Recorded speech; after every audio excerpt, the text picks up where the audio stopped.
স্বাগতম জনাইছোঁ। মই আজি সৰু মাছৰ চৰচৰি বনাবলৈ লৈছোঁ। 2 চামুচ সৰিয়হ বা 10-12টামান নহৰু, 4-5টামান কেঁচা জলকীয়া, 1 টুকুৰা আদা, হালধি অলপ, এটা মিডিয়াম সাইজ বিলাহী, সোৱাদৰ জোখত নিমখ, এটা মিডিয়াম সাইজ পিঁয়াজ আৰু ধনিয়া পাত 1 মুঠি আৰু সৰু মাছ 200 গ্ৰাম। এতিয়া সৰিয়হ, আদা আৰু নহৰুখিনি পেষ্ট কৰি লৈছোঁ আৰু মাছখিনিত মই আধা চামুচ নিমখ আৰু অলপমান আধা চামুচ হালধি দি মই সানি লৈছোঁ। মই পেনখনত 100 গ্ৰাম তেল ঢালি দিছোঁ, মিঠাতেল দি পেলাই তেলখিনি গৰম হোৱাৰ পিছত মই এতিয়া মাছখিনি ভাজিম। এতিয়া তেলখিনি গৰম হৈছে, মই এতিয়া এটা দুটা মাছ দি চাইছোঁ হৈছে নে নাই। এতিয়া মাছটো তেল গৰম হৈছে, এতিয়া মাছখিনি মই এতিয়া দি দিছোঁ। মাছখিনি ভাজাৰ পিছত এতিয়া বহুতখিনি তেল হৈ গ'ল, ইমানটো তেল ইয়াত নালাগে, সেইকাৰণে মই তেল অলপমান কমাই লৈছোঁ। আৰু কিছুমানে যদি বেছি তেল খায় তেতিয়াহ'লে সিমানখিনি তেলত বনাব পাৰে, কিন্তু মই বেছি তেল নাখাওঁ কাৰণে তেলটো কমাই লৈছোঁ। এতিয়া মই ইয়াত দিম পিঁয়াজখিনি মই ঢালি দিছোঁ। এতিয়া পিঁয়াজ আৰু জলকীয়াটো দি দিছোঁ। এতিয়া পিঁয়াজখিনি অলপ ভালদৰে ভাজা হৈছে আৰু জলকীয়াখিনি ফালি দিব লাগিব, নহ'লে ফুটি যাব পাৰে।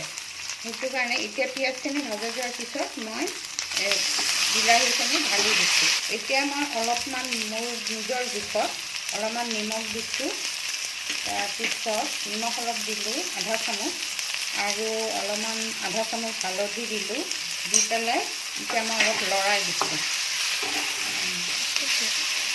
এতিয়া এইখিনি লৰোৱাৰ পিছত এতিয়া মই অলপমান পানী দি দিম, ডুব যোৱাকৈ, এইখিনি ডুব যোৱাকৈ পানী দি দিম। পানী দি কিছু সময় 5 মিনিট সময় মই এইখিনি ঢাকি থ'ম। এতিয়া মই ঢাকনিখন গুচাই থৈছোঁ, দেখিছোঁ যে খুব ধুনীয়াকৈ উতলিছে। এতিয়া উতলাৰ পিছত মই এতিয়া মাছখিনি দি দিম, গোটেই মাছখিনি ইয়াত ঢালি দিম। মাছখিনি ঢালি দি অলপমান লৰাই দি কিছু সময় 5 মিনিট সময় নালাগে, 3 মিনিটমান হ'লেও হ'ব। যেতিয়া মানে এইখিনি পুহি পেলাই অলপ থুপথুপীয়া হ'ব, তেতিয়া মই এইখিনি নমাই থ'ম। এতিয়া আমাৰ এইখিনি হৈছে আৰু অলপ থুপথুপীয়া হৈছে, নমাবৰ হৈছে। এতিয়া মই ধনিয়াখিনি ইয়াত দি দিছোঁ, দি অলপমান লৰাই দিম। লৰাই জুইটো অলপমান কমাই দিম, জুইটো কমাই এতিয়া লৰাই এইখিনি নমাই থ'ম। এতিয়া মোৰ বনোৱাটো ৰেডি হৈ গ'ল। এতিয়া কেনেকুৱা হৈছে খাই, এতিয়া ইৰহাই খাই দেখুৱাব। এতিয়া ইৰহাই এইখিনি মোৰ এতিয়া ৰেডি হৈছে, এতিয়া ইৰহাই এইখিনি খাই দেখুৱাব কেনেকুৱা হৈছে।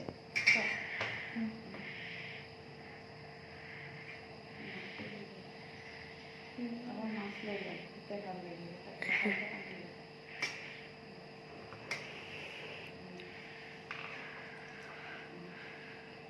ভাল হৈছে। নিমখ জ্বলা চব ভাল হৈছে, বিৰাট টেষ্টি আছে।